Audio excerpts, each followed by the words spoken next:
Good morning. पिछले video में हम लोगों ने शिल्प और उद्योग के बारे में पढ़ा, किस तरह से भारत में जब अंग्रेजी शासन की स्थापना हुई तो उसने किस तरह व्यवस्था में कई तरह के परिवर्तन ला दिए और उन परिवर्तनों के कारण भारतीय लोगों पर या भारत के लोगों पर जीवन पर उनके क्या प्रभाव पड़ा, इसको हमने देखा। अंग्रेजी सरकार के काम से भारतीय समाज शायद ही कोई ऐसा हिस्सा रहा हो, शायद ही ऐसा कोई क्षेत्र रहा हो जो उसके शासन से आपको अलग रहा हो या आपके जीवन में उसके जीवन में बदलाव नहीं आया हो। कोई ऐसा क्षेत्र नहीं था जिससे कि अंग्रेजी सरकार के शासन से उस क्षेत्र में बदलाव नहीं आया हो।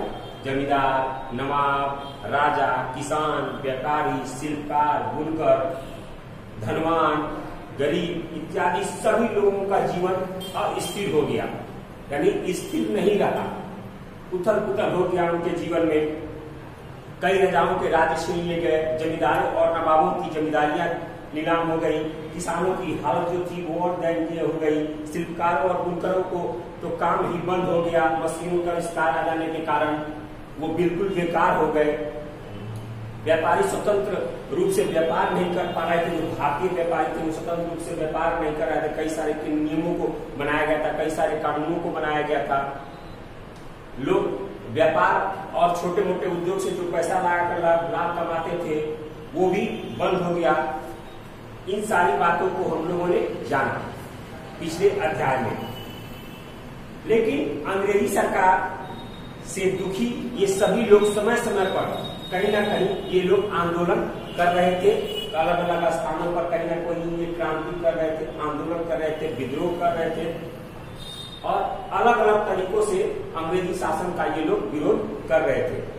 मगर उनके विरोध में जब शुरुआत में विरोध अलग अलग स्थानों पे कर रहे थे तो उनके विरोध में वो एकता नहीं थी, वो एकजुटता नहीं थी, जिसके कारण वो विरोध बृहत स्तर पे नहीं हो रहा था और मजबूत संगठन के रूप में सामने नहीं आ रहा था। मगर उनके विरोध में छिमी जो क्षेत्र थे, छोटे क्षेत्र, सीमित क्षेत्र, उसमें उस संघर्ष को अंग्रेजी सरकार आसानी से दबा दिए जाते थे।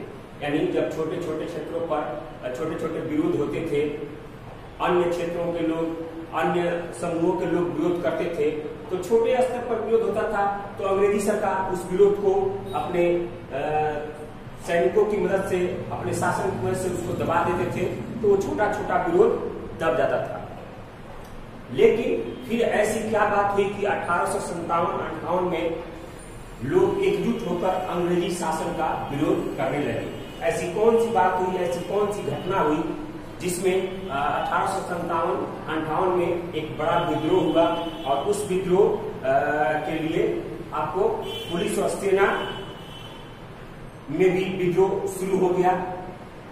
अंग्रेजी शासन अपने को बनाए रखने के लिए पुलिस और सेना रखती थी, अपने शासन चलाने के लिए सेना रखती थी। तो ये आखिर क्या ऐसा हुआ कि ये सारे सैनिक जो थे, ये सारे जो सिपाही थे, जो सारे पुलिस थे, ये लोग विद्रोह करने लगे। अंग्रेजी सरकार में सबसे अधिक आपको भारतीय सैनिक थे, क्योंकि अंग्रेजी सरकार जब यहाँ पर शासन करना शुरू की तो उसमें भारतीय सैनिक बहुत अधिक मात्रा में थे। उसका ये कारण था कि जैसे जैसे भारतीय राजाओं के राज्य छीनते चले गए तो उस राज्य के जो भी सैनिक थे वो बेरोजगार होते चले गए, वो बेकार होते चले गए। और यही कारण था कि उन सारे सैनिकों ने आपको अंग्रेजों के यहाँ नौकरी कर ली और उनके यहाँ नौकरी करने लगे और उनके शासन के अनुसार हमारे भारतीयों द्वारा शासन होने लगा, भारतीय सैनिकों के द्वारा ही हमारे भारतों पर शासन होने लगा। तो इस अध्याय में हम इसी के बारे में पढ़ेंगे, 1857 का विद्रोह।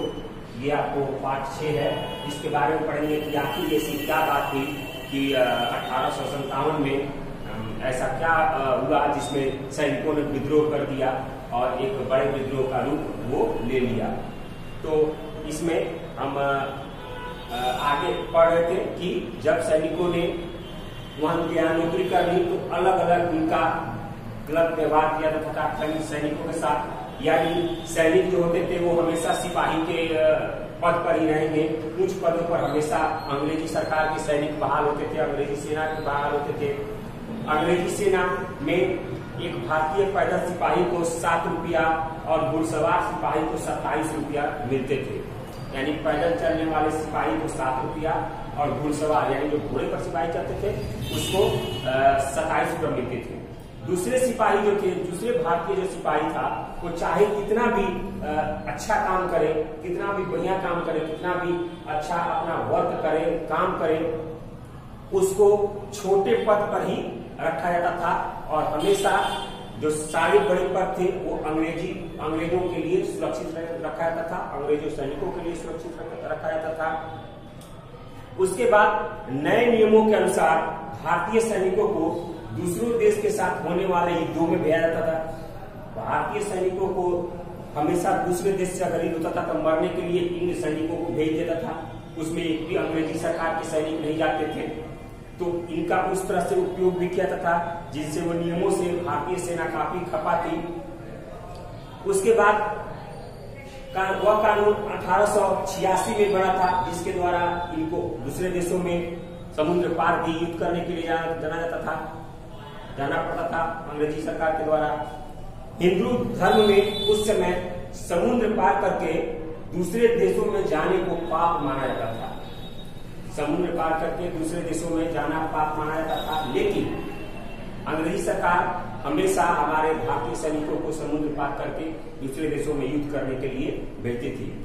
इसके साथ ही अंग्रेजी जो अफसर थे और सिपाही भारतीय सैनिकों का बहुत ही अपमान करते थे, बहुत मजाक उड़ाते थे और बहुत ही अपमानजनक व्यवहार करते थे।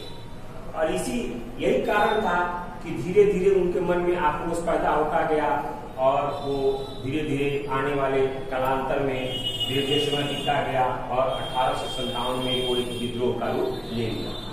तो 1857 का विद्रोह जो आपका पार्ट 6 है लेसन 6, इसके बारे में इसी के बारे में पढ़ना है। ये था आप लोगों का थोड़ा सा जानकारी, उसमें विस्तृत वो विद्रोह क्यों हुआ, उस विद्रोह में क्या हुआ, उस विद्रोह के नेता कौन थे, उसका विद्रोह का परिणाम क्या हुआ, वो विद्रोह कितना दूर तक गया, किन किन्हों ने विद्रोह का नेतृत्व किया, इसके बारे में हम विस्तृत अगले वीडियो में पढ़ेंगे। आज के लिए इतना ही, धन्यवाद।